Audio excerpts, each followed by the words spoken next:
அடி உன் மூச்சினை மெல்ல நான் கேட்கிறேன். அந்த ஓசைக்கு இணையான இசை இல்லையே. உந்தன் கூந்தல் மூடி கொஞ்சம் அசைகின்றது.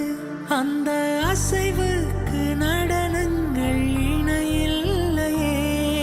சிற்பம், கவிதை, ஓவியம் மூன்றும் சேரும் ஓரிடம் கண்டேன் பெண்ணே நான் உன்னிடம்.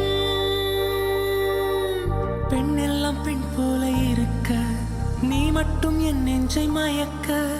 பூமிக்கு வந்தாய தேவதை போலவே.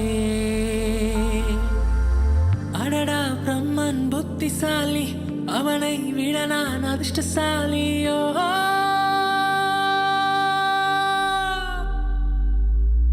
ஓ செஞோரிட்டா, பேசும் மெழுகு பொம்மையே. ஓ செஞோரிட்டா, பேசும் மெழுகு பொம்மை.